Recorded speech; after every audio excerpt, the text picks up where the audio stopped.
Hello, awesome people. I hope you're having an amazing day today. Today we're taking out the next book in this collection. It collects the first trilogy of books that were published in the Eternal Champion series starring Corum.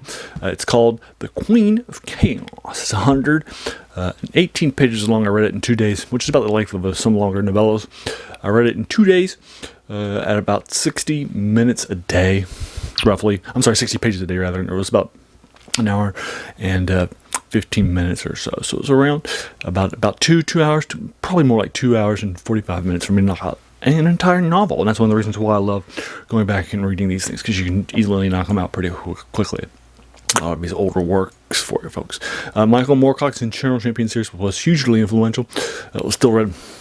I picked up this collection when I was in high school, and I read this trilogy when I was in high school. I picked up this book, and I haven't gone back and reread it since then.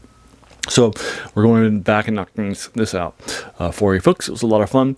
I enjoyed The Queen of Swords for you folks. So let's go ahead and start my review. As a reminder, my reviews are spoiler free. Now, what I like to do for my reviews is to give you like a synopsis of the first couple of chapters to get just started with what's happening, and then you will find out what's happening, and then I'll leave you to it with that introduction. Something you would find out within just a couple minutes of reading. But here, the problem with that is that I can't tell you what happens in the beginning of the second book without telling you what happened at the end of the first. So you're going to be entering spoiler territory for you folks. But anyway, so what's happening is that Corum exists in a region of 15 planes. And the planes were won by chaos more than 100 years ago. And the ruling god, Lord Arkham, was ousted from this 15-plane area of the multiverse. By the way, that word was created by Michael Moorcock. But anyway, so that was cool. But then what winds up happening near the end of the first book is that, and here's the end of the spoilers, you will find out that he actually kills the Knight of Swords, the ruler of the lower 5 planes that he's a part of, and then after being sent on a quest against him, that sets back Law has now recaptured the first 5 planes that were his fief, and now the other 2 sword rulers, the Queen and the King of Swords, are very upset at him. And they have pledged revenge, and now the real battle is now going to begin. So at the beginning of this, they're going to find out that there is an attack that's being launched by the local human kingdom that took over the Vadhags that Corum is the last of. And they're all serving chaos. And then, except for the humans, the kingdom that he has, and that he's working at, and his main love, who's ruling it. Anyway, so they are that human kingdom that took over the Vadhag kingdom is going to be launching an attack, joined with another human kingdom that runs against the continent of neutral people. That the post that Corum and his significant other are at. So they're going to be heading over to that, and so heading out to defend against this multi-pronged assault. And their kingdom's actually pretty peaceful. It hasn't had wars in hundreds of years, so it's pretty peaceful. And so it's now about to be attacked. And so the defense. So anyway, Lord Arkham comes out, the guy who did run the laws, and he's now the new ruler of Law. He comes and tells Corum that on the Queen of Swords' 5 planes there is something called the City in the Pyramid, which is a haven of law, and so he can go over there and secure their aid, but doing so will obviously invite danger because it will enter the 5 planes that she runs. She's much more powerful there. Her eyes will be on him, and so forth, and then bring the last bastion of law on the Queen of Chaos's planes over, and to help in battle against this kingdom that's being embroiled, which is also bringing in aid from chaotic areas too, including the Queen of Chaos is sending over a servant called Gaenor the Damned. So that will launch a huge war-based part of this 118-part second book in the series for you folks. It was fun.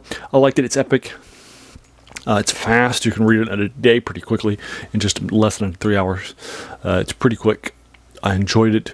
A lot of fun stuff happened in it. So I'm probably going to be giving this also an 8 out of 10. It's fun, just like the previous one was. It's also fun for you to go back and reread things that you read when you were in high school or junior high or college. Now that you're like, you're in your mid 40s, I think that's fun too. Seeing what I think about them now that I'm going back and rereading them for you folks. I have gone back and reread some of the things in Michael Moorcock's Eternal Champion series for you here and there, but not that many. So we're going to be going back and doing this.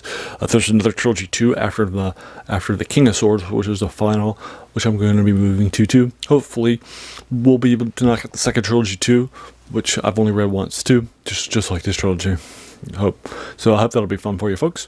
I'll link you to the Boralius collection in the comments below. Now, the Eternal Champion series was beloved, and it has a character named Elric, who was heavily influential, and he was sort of the Aragorn of his generation, if you will.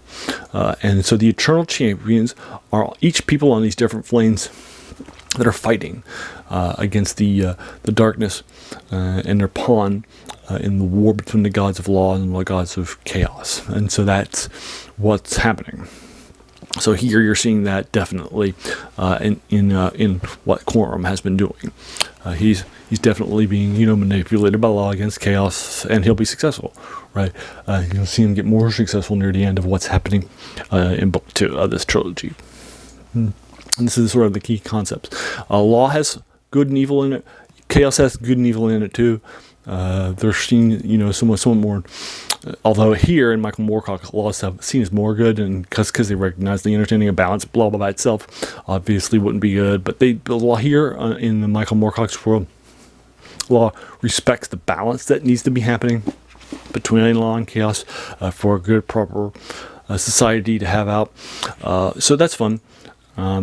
Obviously, I think law versus chaos becomes a key part of the future fantasy works, and particularly in early Dungeons and Dragons with their alignment system in the first edition.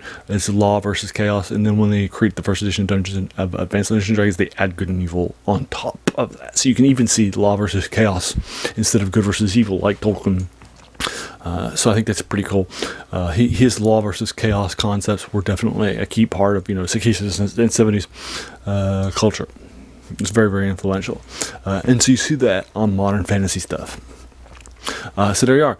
That is The Queen of Swords by Michael Moorcock. He was once one of my favorite authors back in high school. And I read a lot of this stuff back then. So there you go. I'll go ahead and leave you to it. Have you read this? If so, what did you think about it? Did you agree or disagree with my 8 out of 10? You want to talk about spoilers or the ending? Let's do it. If you enjoyed it, let's hit my subscribe button, because there's going to be a lot more of these to follow.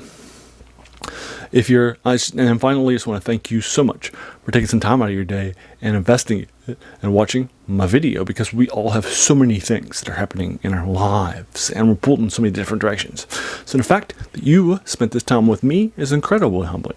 I appreciate it. So thanks again, and have an amazing day.